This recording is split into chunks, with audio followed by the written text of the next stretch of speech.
अक्सर मैंने देखा है कि जितने भी जेई एस्पिरेंट्स होते हैं वो मल्टीपल चॉइस क्वेश्चंस की बहुत ज़्यादा प्रैक्टिस करते हैं।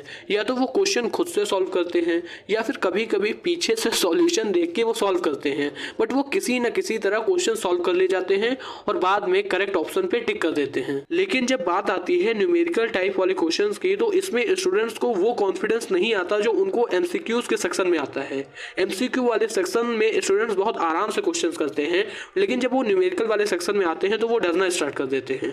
और डरने के पीछे एक ही रीजन है कि वो अपने जेई के प्रिपरेशन के टाइम में न्यूमेरिकल टाइप क्वेश्चंस की प्रैक्टिस नहीं किए होते। अगर मैं आपको जेई मेंस के पेपर पैटर्न की तरफ लेके चलूं तो फिजिक्स, केमिस्ट्री, मैथ से 25-25 क्वेश्चंस आते हैं। टोटल हो जाते हैं 75 क्वेश्चन। अब इन 75 क्वेश्चन में 60 क्वेश्चन एमसीक्यू के होते हैं और 15 क्वेश्चन न्यूमेरिकल टाइप क्वेश्चंस के होते हैं। न्यूमेरिकल टाइप क्वेश्चन का सिंपल सा मतलब यही है कि इसमें आपको ऑप्शंस नहीं दिए होते हैं। इसका जो भी आंसर आता है आपको खुद से लिखना होता है। यहाँ पे आप साफ साफ देख सकते हो कि 75 में 15 क्वेश्चन न्यूमेरिकल वाले होते हैं। अगर हम इसे परसेंटेज में कन्वर्ट करें तो सीधा सीधा 20% आ जाता है। देख रहे हो यार, जिस सेक्शन को हम इग्नोर करते हैं उसका वेटेज जेईई मेंस के पेपर में 20% का होता है। फिजिक्स, केमिस्ट्री और मैथ इन तीनों से 5-5 क्वेश्चंस होते हैं न्यूमेरिकल वाले जेईई मेंस के पेपर में। अक्सर बच्चों को ऐसा लगता है कि जो केमिस्ट्री वाला सेक्शन होता है उसमें सिर्फ फिजिकल केमिस्ट्री से न्यूमेरिकल वाले क्वेश्चंस आएंगे, बट एक्चुअली ऐसा नहीं होता। ऑर्गेनिक और इनऑर्गेनिक से भी न्यूमेरिकल वाले क्वेश्चंस आते हैं। वो बात अलग है कि फिजिकल केमिस्ट्री से न्यूमेरिकल वाले क्वेश्चंस आने की प्रोबेबिलिटी ज़्यादा होती है। अगर मैं पर्टिकुलरली ऑर्गेनिक केमिस्ट्री की बात करूँ तो कायरल कार्बन और आइसोमर्स से न्यूमेरिकल वाले क्वेश्चंस आने की प्रोबेबिलिटी बहुत ज़्यादा होती है।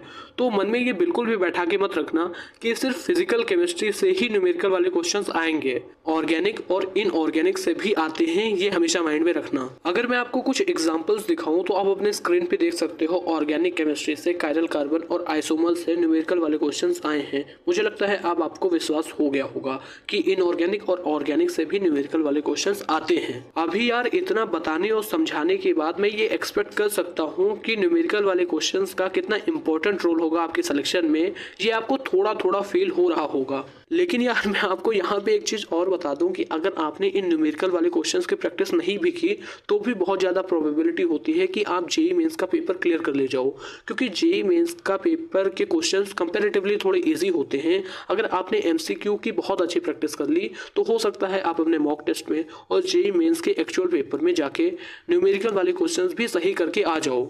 बट अगर बात करें जेईई एडवांस की तो वहाँ पे आप क्वेश्चंस नहीं कर पाओगे, क्योंकि जेईई एडवांस पे न्यूमेरिकल टाइप वाले क्वेश्चंस की इंपॉर्टेंस और भी बढ़ जाती है, क्योंकि वहाँ पे सिंगल करेक्ट ऑप्शन वाले क्वेश्चंस की क्वांटिटी बहुत ज़्यादा कम होती है। जेईई एडवांस के पेपर में मल्टीपल करेक्ट ऑप्शन वाले क्वेश्चन और न्यूमेरिकल टाइप वाले क्वेश्चन, इन दोनों की क्वान्टिटी बहुत ज़्यादा होती है। और जेईई मेन्स की तरह वहाँ पे आपको आसान क्वेश्चन नहीं मिलेंगे, वहाँ पे क्वेश्चन बहुत टफ होते हैं। इसीलिए अगर आपने अपने जेईई प्रिपरेशन टाइम में इन दोनों टाइप्स के क्वेश्चंस की प्रैक्टिस नहीं की होगी तो वहां पे आप जाके सॉल्व नहीं कर पाओगे। तो यार अगर आप स्पेसिफिकली जेईई मेंस की प्रिपरेशन कर रहे हो तो न्यूमेरिकल टाइप क्वेश्चंस को थोड़ा लाइटली लोगे तो भी चल जाएगा, बट दूसरी तरफ अगर आप सोच रहे हो कि जेईई एडवांस में आपकी अच्छी रैंक आ जाए तो न्यूमेरिकल टाइप क्वेश्चंस की अगर आप प्रैक्टिस नहीं करोगे तो एग्जाम में जाके आपको बहुत ज़्यादा डिफिकल्टी फेस करनी होगी और वहाँ जाके आप जेईई एडवांस का क्वेश्चन नहीं कर पाओगे। इसीलिए मैंने सोचा कि मैं आपको एक रिमाइंडर दे देता हूँ कि न्यूमेरिकल टाइप वाले क्वेश्चन कितने ज़्यादा इंपॉर्टेंट होते हैं।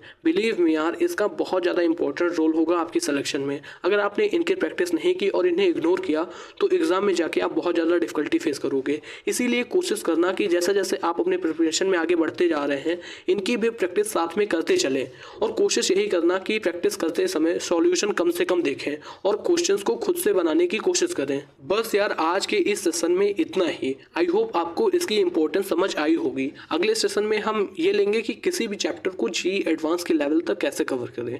बस यार इस वीडियो में इतना ही। मिलते हैं अगले वीडियो में एक नए टॉपिक के साथ। तब तक के लिए बाय बाय।